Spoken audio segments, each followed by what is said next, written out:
Very good morning to all of you, the readers, subscribers of the Policy Tribune published by the Bandaranaike Academy for Leadership and Public Policy. Our resource person today is Mr. Rehan Wijeratne Jayawickreme, who will be speaking on the relevance of public policy education. So thank you very much, Mr. Wijeratne Jayawickreme, for taking time off your busy schedule and agreeing to participate in this interview and share your knowledge and experience with us and our students and all those who are interested in public policy education. So it gives me immense pleasure to introduce him to you. Mr. Rehan Jayawickreme is a former chairman of the Weligama Urban Council, and he was first elected to the Weligama Urban Council in 2018. He's a very young politician, a young political leader, also a former student of our institution. He successfully completed the postgraduate diploma in governance, and his election marked the beginning of a dynamic political journey rooted in community engagement and grassroots development. Speaking a little bit more about our resource person, Mr. Rehan Wijeratne Jayawickreme was appointed as the chief organizer of the Weligama electorate, representing the Samaga Jana Balawega. He has since become a very prominent young voice within the party and also within his community, known for his commitment to transparency, reform, and youth empowerment. He currently serves as the youngest member of the working committee of the Samaga Jana Balawega and is also the assistant secretary to the Samaga Jana Balawega National Reforms Committee and the Social Welfare and Development Secretary to the leader of the opposition. So through these roles, by taking up leadership in various committees and various other institutions, he has been actively involved in shaping policy frameworks and addressing critical socio-economic issues facing the nation. So if you talk a little bit about his academic background, he has pursued further studies in Australia at the Melbourne Institute of Business and Technology. It's currently known as a Deakin University, where he completed a university foundation course in media and communication. And furthering his interest in public policy education and contributing public policy making in the country, he later obtained a postgraduate diploma in politics and governance from our prestigious institution, Bandaranaike Academy for Leadership and Public Policy. As you all know, our institution has a very good reputation, a very good image for cultivating forward-thinking leaders, training, empowering future leaders of the nation. Mr. Rehan, I would now like you to share with us as to what motivated you to follow a postgraduate diploma in politics and governance at the Bandaranaike Academy for Leadership and Public Policy. What motivated you to take this decision? Hi, Shiny. First of all, very good morning to you and also the entire team at BALPP.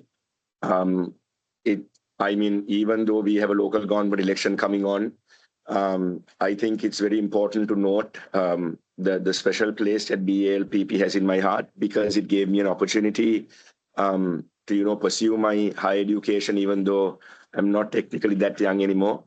So I've always believed that to make a meaningful sort of difference in the country, we first need to understand how and why the system works. Because in Sri Lanka, it's usually stuck to a script. When you talk about policy, it's only speeches and promises. It never goes anything, it never goes to a level where it's anything concrete, or it's very rare that it happens. So the BALPP, the Bandaranaike Academy for Leadership and Policy Studies, it actually gave me an opportunity to sort of deepen my understanding of political theory. It also helped me with governance frameworks, the intricacies of policy making. So it was actually a sort of method that, it gave me the tools that I sort of require to serve people more effectively. It was a course that had a fantastic set of lecturers. Dr. Tara Dimel, she was amazing throughout the whole thing as a course director. We've had pretty known figures like Dr. Gihan Dicekera, who was also part of our learning curriculum. And, we also had Dr. Janaki, who is no longer with us. She was part of our course. She was also a course advice as well. So I think overall, it was very flexible also because it was not anticipated that there might be election, and there was election in the middle of this course as well. So during that whole time, rather than asking me to defer, the team at BALPP were very, very, very understanding of my situation and allowed me to hand over assignments online. So I encourage anyone who wants to, get their education level firm, sort of having a firm sort of foothold. I encourage everyone to, try and do this course, because this is not the only course that BALPP offers. It also offers courses on international relations and civic duties. So I'm just saying that whatever you need to study, the BALPP has it. And another thing is it's very cost effective. Now, that didn't matter a lot to me, but a lot of people who are finding it difficult to pay for their courses, BALPP also, gives them some sort of relief here and there. So if you want to know about public policy, if you want to know about how the country works, if you want to have the best public lecturers that will be available for you from all the universities in Sri Lanka, I suggest that, you enroll yourself in this course. So thank you very much for your encouragement and inspiring words. Mr. Rehan, do you believe that following such courses will help you and the youth in the country to develop a clear understanding of public policy making and ethical governance practices? Do you think such courses are instrumental in broadening your knowledge about public policy making and ethical governance? So Shiny, absolutely, you're spot on, because I think these courses sort of build awareness, not just around the what about the whole thing, they also tell you why. So especially behind government actions, the policy framework behind government actions. So I think, BALPP nurtures critical thinking, which is like an absolute, like necessary tool that you need in life in general. And I just think not just that, but it also emphasizes on ethical leadership, because you can be a leader, you can be a good leader, you can be a bad leader, you can be an ethical leader. And I think ethics plays a big role when you're in leadership, because you're supposed to, leadership, I don't think it just is a course that you do, but this course sort of brings out even hidden leaders within you.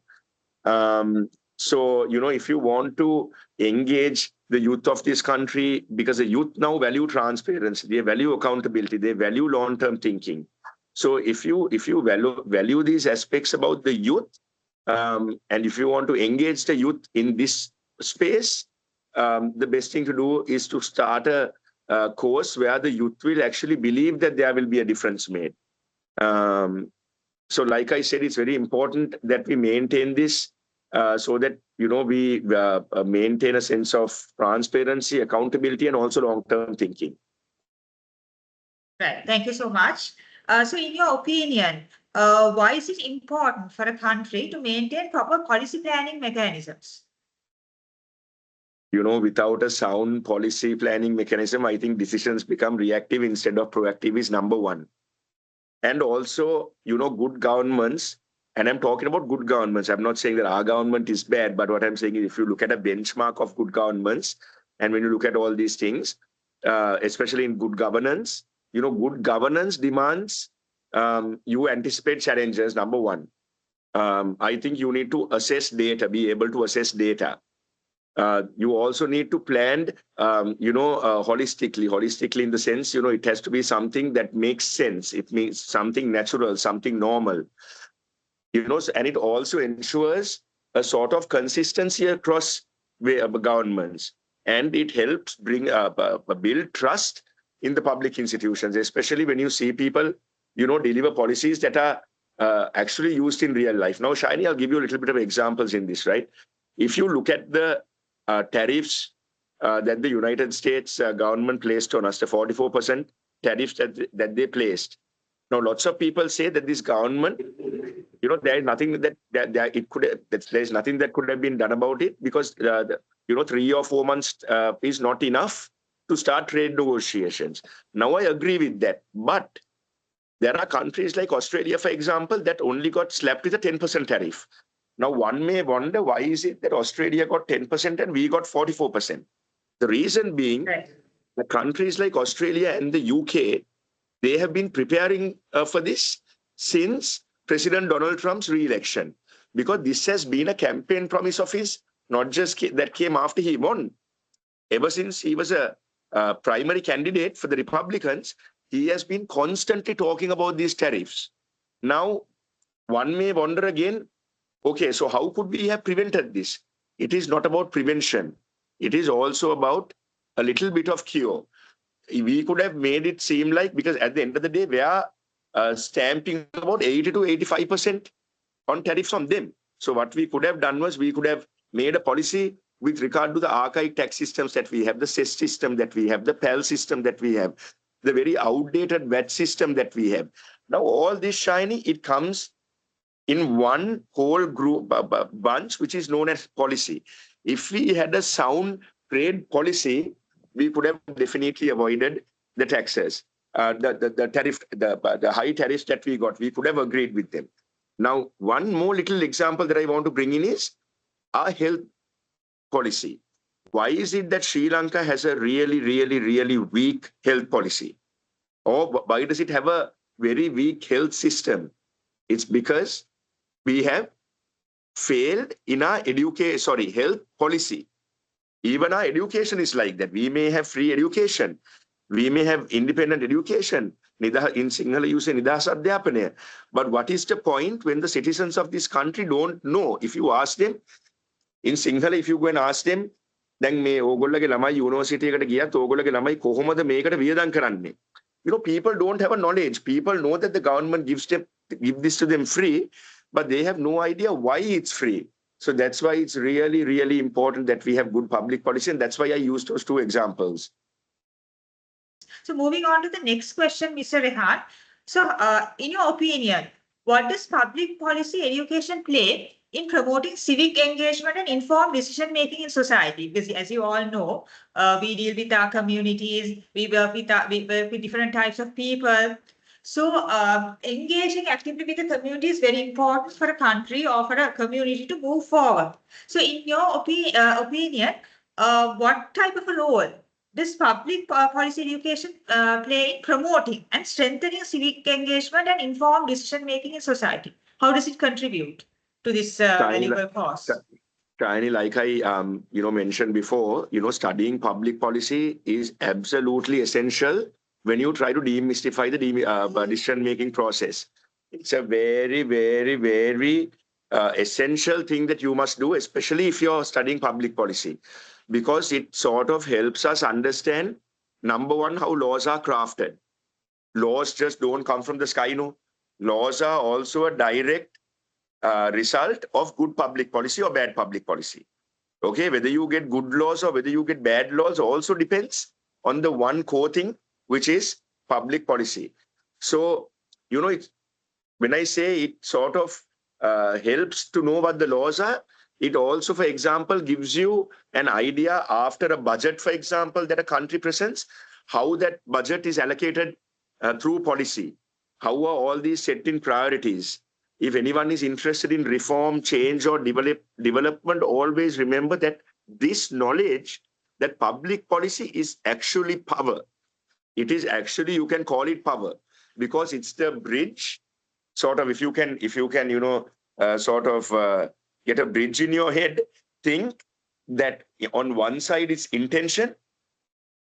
So in the middle is public policy, on one side is intention, and the other side is impact, right? So now if it's a bridge like that, where you feel that intention is on one side and impact is on one side and you're in the middle, that's not going to work.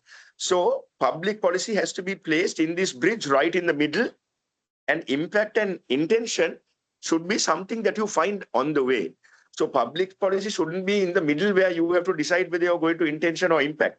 Public policy should be at the start of the bridge, and while you're doing this public policy journey, you should move towards impact, real change, and intention. Right. So thank you very much for that vivid, very descriptive answer. Moving on to the next question. Now we live in an era where we talk about leadership. We talk about good leaders, bad leaders. Then we talk about leadership crisis. Then we talk about different types of leaders, addressing issues, handling crisis in different manners. So now, in your opinion, what do you think about this public policy education? Do you think it helps to foster leadership skills and strategic planning skills in the youth in our country? Okay, so I'm just going to give a real world example because I think the youth of this country, more than sort of a lecture type interview, I think they'll also appreciate real world examples, right?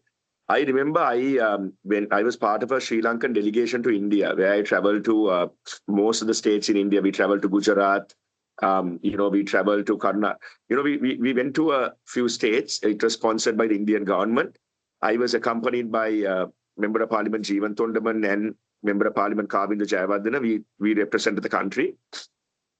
A very interesting incident happened, Shiny. When we were in Gujarat, we met this 37, I think he was about 37 or 36 or even younger. Becoming a minister there in a provincial council is not like Sri Lanka, because those provinces are huge.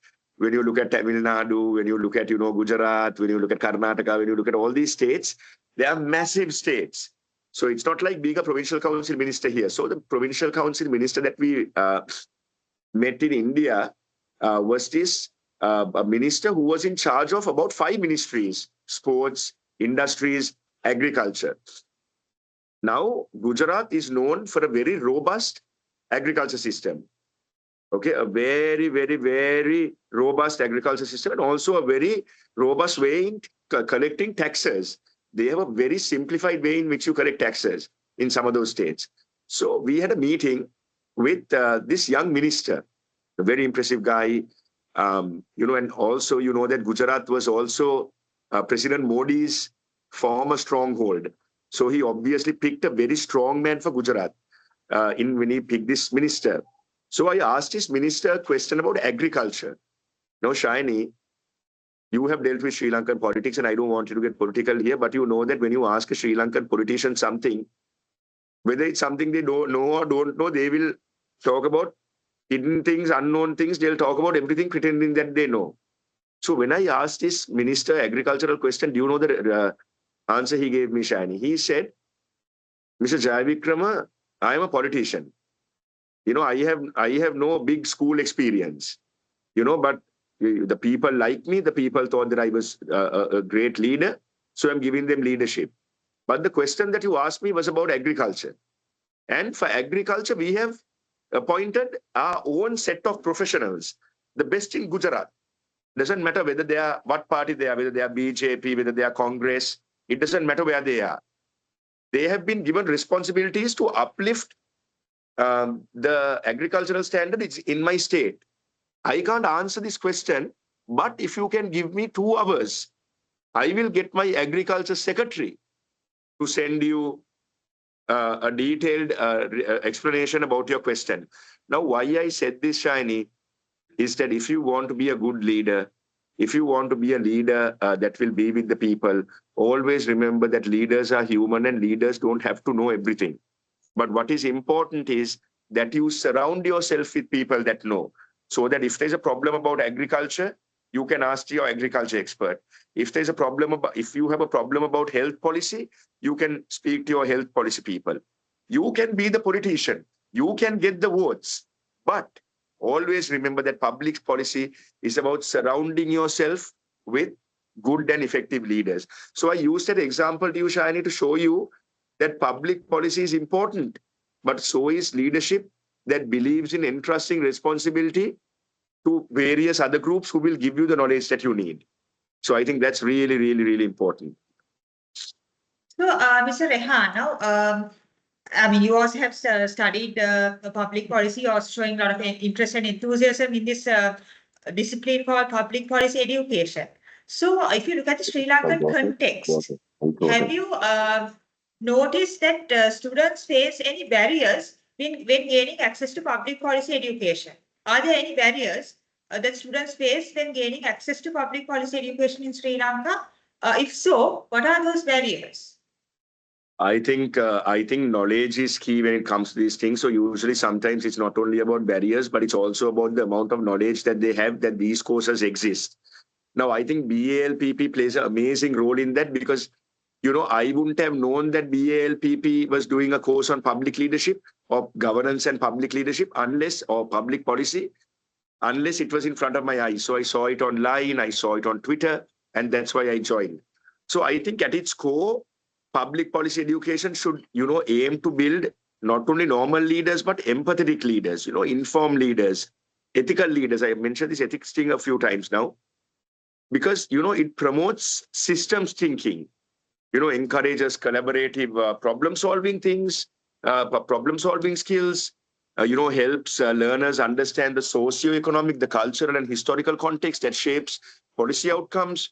So I think all these things are accessible, but I would request the BALPP to do something. You all need to, you all are already there when it comes to this. But I'm saying that the government of Sri Lanka should seriously consider funding you all way more, because I realize the quality of lecturers are so good. I'm a student. When I went to St. Thomas's, I was not studious. I only finished my O-levels at St. Thomas's. I haven't done my A-levels. I'm not ashamed to say that, because I was a rather naughty kid. I was like in Sinhala, you would say a really pearly sort of kid. And, I never did my A-levels, but I did my foundation course. I did my foundation studies in University Studies in Media and Communication at Melbourne University of Business and Technology. But what really gave me a push, was, having a PGD, because a PGD for a boy who didn't, complete his A-levels, to be able to go to Australia and do a minimum qualification and come back and do a PGD, which is also equivalent to a master's. I think I only got that opportunity because of BALPP. And because of that reason, the government, I think, should not consider this just as a trust, should really do their best in developing BALPP as a world-class government educational institute. I think BALPP and your foundation, I think, has all the necessary requirements and, the sort of courage and determination it requires for these sort of courses to become famous. Yes, thank you so much for that encouragement and for your valuable suggestions and feedback on our courses. So we really appreciate feedback from our students, and we hope to use them to further improve our organization and the services and all the courses offered by our organization. So moving on to the next question, Mr. Rehan. In your opinion, how can public policy education be more accessible and inclusive for diverse populations? How can public policy education be improved to better serve the needs of the students and the youth in society? We would like to hear your opinion on that. How to make public policy education more accessible and inclusive. So I think number one, to the demands and needs of diverse populations. Okay, so that's a very interesting. That's a really interesting question, and something that I love to answer. Number one, we can start by decentralizing these programs. We can start offering, Sri Lanka has different communities. So we can offer modules in different languages, regional languages in the sense Tamil and, but not just in English, but English, Sinhala and Tamil. We can sort of leverage the digital platforms that we have to reach remote communities that don't have access to, for example, infrastructure when it comes to internet and all that. So Shiny, like I said, scholarships and mentoring, should go a long way. And then also, because it sort of gives unrepresented groups to join and thrive in these programs, you know what I mean? It gives the opportunity for a boy studying at Jaffna Central or Jaffna Hindu College to come to Colombo and have the same sort of facilities that someone from Ananda or Nalanda or St. Thomas's or Royal has. So all this, I think, plays a big role. But I think my main points would be, I think, the offering modules in different languages so that they're comfortable with all those languages, scholarships and mentorships. I think that's a way forward. And I think that's a solid way forward. Right. Thank you so much. And one second, yes. you also asked me about, how we can improve this, right? So another, yes, and improve that is to better serve the students. So I think, studying can also, because studying should not always be about books now. Studying should be, I think, experiential. I think you need to experience studies. We need to move beyond textbooks. We can bring in real world case studies. For example, so many policy decisions that have gone wrong in this country. For example, the Sinhala only policy, where it, sort of bred problems between the Tamils and Sinhalese and the Sinhalese and Tamil communities in Sri Lanka. So, that again, I want to tell you, right? Let me just take a minute and talk to you about that, because if you want to know something that is different to health and different to any other system that we have, if you want to know what is a real world example of how bad public policy has affected this country, another solid example is a Sinhala only policy. The Sinhala only policy, which was implemented by, the president, the prime minister at the time, it was ill-informed policy-making decisions that landed us in a sort of ethnic and sort of civil war that we had for over 30 years. It was that one bad decision. So all you need is one bad decision. And for example, that one bad decision cost us about 30 years of our life, which means that I would have been 9 years old when, the war first properly started. So the reason I gave you that example is, can you see, Shiny, how that one bad mistake, resulted in something deeper? So that is an example that I wanted to use. So field visits, I think BALPP did that throughout our course. They took us to Parliament, they took us to, different sites. It was first-hand learning. So field visits, simulations, along with, internships that, are provided so that we can all get in the mix together.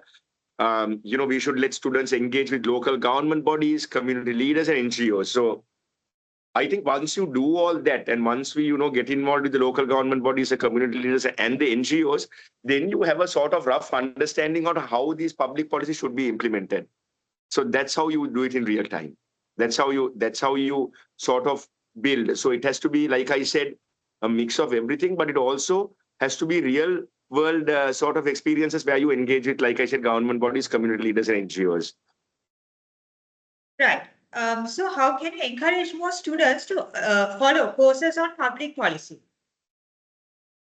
Okay, so that's very simple, Shiny. You just have to show them how policy affects their policy affects every part of their lives. People of this country don't know that because we don't tell them.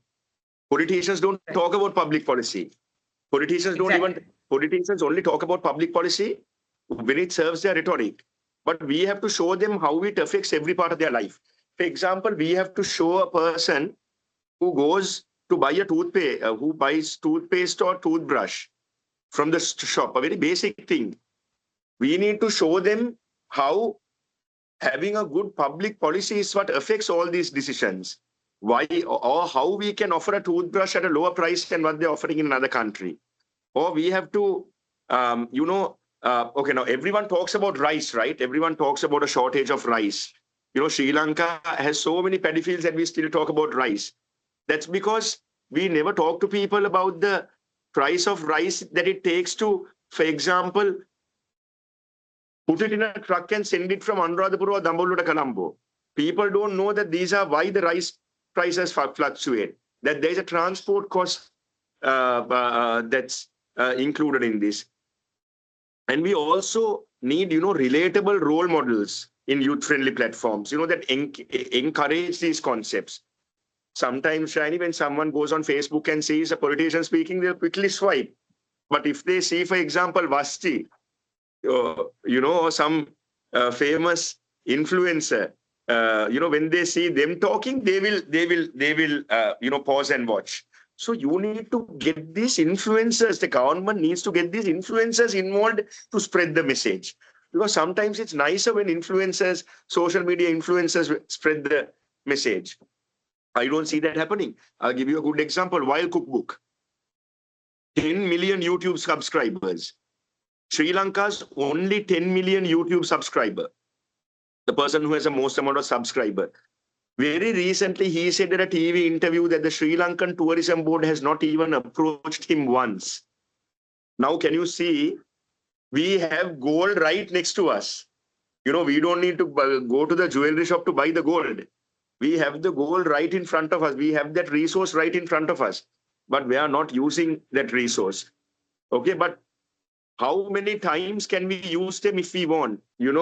lot of other countries, they do this really, really, really well, where they look at the influencers, they look at social media trends, Shiny, and they use them because the youth doesn't like to listen to, traditional type of politicians anymore. They need something new. They need something exciting. So I think using influencers, using social media influence is also a huge deal. And then also, this is something I do personally because I think to be the change, we have to be the change. Through my own work, something that I promote is I show that politics aren't just for politicians. I try to make it seem like they are for everyone. So it's only when you get the public involved in public policy making decisions that you can, change all of this. If not, I don't think this country will ever, prosper. Everyone has to do it, Shiny, not just the politicians. You, me, the people listening, your institute, my household, your household, our community, our village, our town, our country. That's how it needs to be. We need to start this change from our homes. Right. So now we've come to the end of a very productive discussion.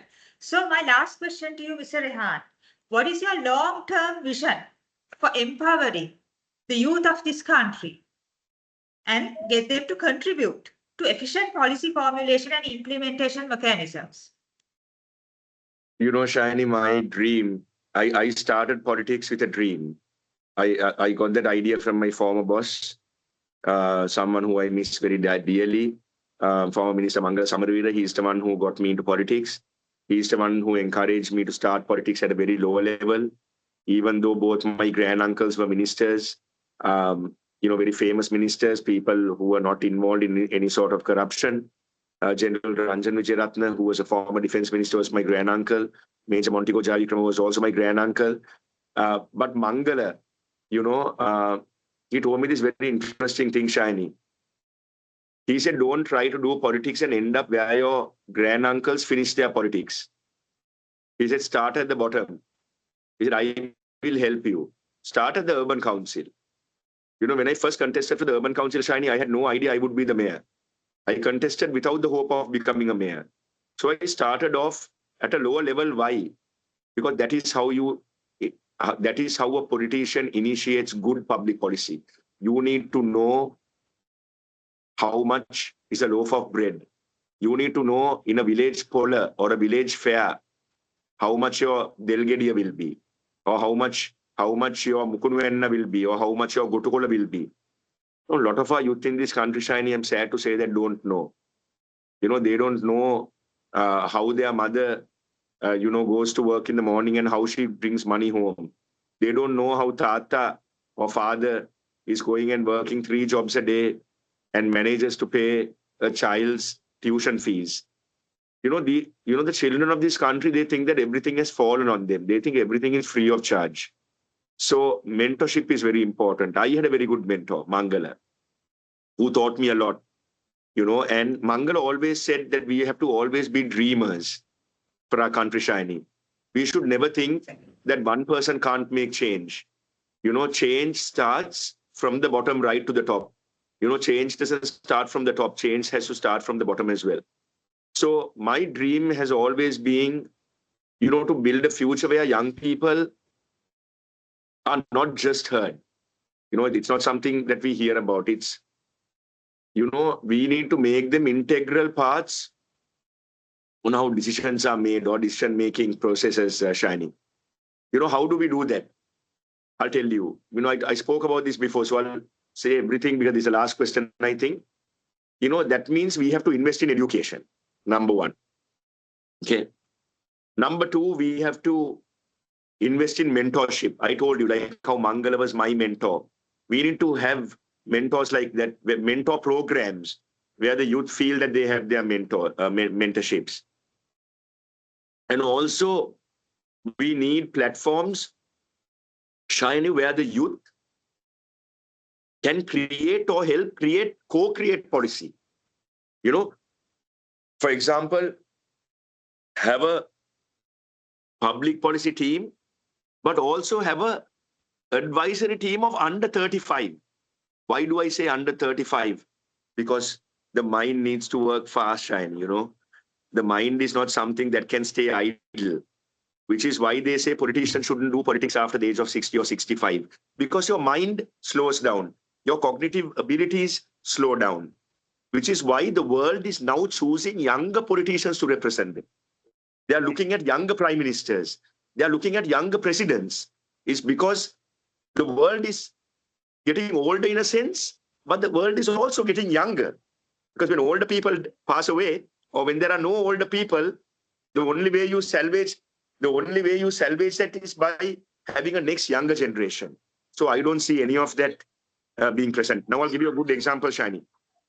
Can you give me 1 minute? You're interviewing me as a younger person.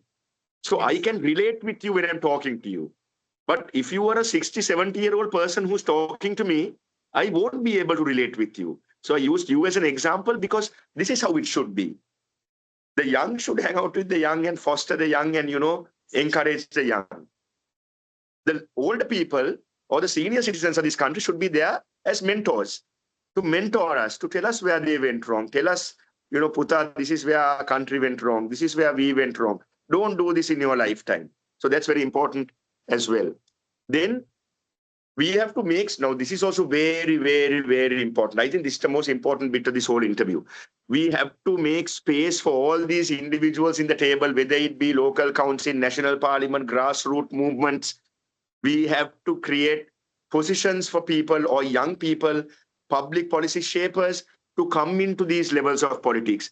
Local councils to know if your light is broken, who comes and fixes your light? If your garbage is outside your house, who comes and takes your garbage? But that is not the most important thing, Shiny, is not the collection of garbage. But people should wonder, what do they do with their garbage? Do you take your garbage and do you put them in a lake? And do you completely ruin the ecosystem? Or do you take it to a landfill, a sustainable landfill? Or like in Colombo, do you take them to an incinerator and do you convert it into waste to energy? You need to know what happens with your garbage, right? The same way with taxes. If you're a business owner, Shiny, and if you own a tekade in the Dambulla Road, right? And the Dambulla Mahanagara Sabha comes and tells you to pay a Vyaparika Badda or a business fee or a business tax. Shiny, you need to know what that tax is going for. Even if it's 700 rupees, even if it's 2 rupees, you need to know, mage badu salli yanne mekata. This is going towards public infrastructure. This is going towards the healthcare. This is going to our transport system. These are going to our universities. These are going to the salaries of our 1.6 million government officials. That's what we should be wondering, not just why is policy there? How was policy made? Why is that policy made? Because then, Shiny, then you can meaningfully contribute. You can meaningfully contribute not towards only knowing policy, but to change policy. And trust me, Shiny, we do this right. Sri Lanka won't just be led. It won't just be led by older people. It will be led and shaped by the public policy making youth of this country. So thank you so much for your thought-provoking insights on a topic of timely importance. We really value and appreciate your suggestions and recommendations. So thank you so much for taking time off your busy schedule and participating in this interview with us and sharing your knowledge, your experiences, and coming up with some valuable suggestions. So we hope that you will also contribute to all future activities of our institution, Bandar Academy for Leadership and Public Policy. We are very happy to train and nurture young leaders like you. So as an institution, we take immense pride in seeing all of you going out to society and contributing to the betterment of the wider society. So thank you very much for that. And thank you very much for your valuable time and contributions. Yes, you have one more thing to say? Yes. Yeah, I just have to thank a few people in the process. I would like to thank Dr. Tara Dimel for encouraging me that I can study at 39 years old and that it's not too late to study. So thank you, Dr. Tara, from the bottom of my heart. Thank you to also lecturers like Dr. Asela Vaidyarakara, who is also one of your course directors. He encouraged me a lot. Thank you to Dr. Samita Hettige, to late Dr. Janaki, who is no longer with us. Thank you for helping us and for guiding us. Thank you for all that you did for us. And also Rehan Wijeratne, but thank you from the bottom of my heart for doing all that for me. And also my amazing classmates, Madara, and my other friend, friend Wijeratne, thank you, because there were times when I want to quit this course. There were times in the middle of my election where I thought I didn't have time to do this. So thank you for encouraging us. Thank you for making us better. Thank you for making us more knowledgeable. And I'm a proud first batch alumni of BALPP. And I hope to get involved in all the things that BALPP requires us to get involved in. Thanks a lot, Shiny, and thank you for your time. And thank you for being so patient with me, and not for losing your cool with me, and for understanding that it's very difficult to sometimes schedule my time. So thanks a lot. I really enjoyed speaking with you.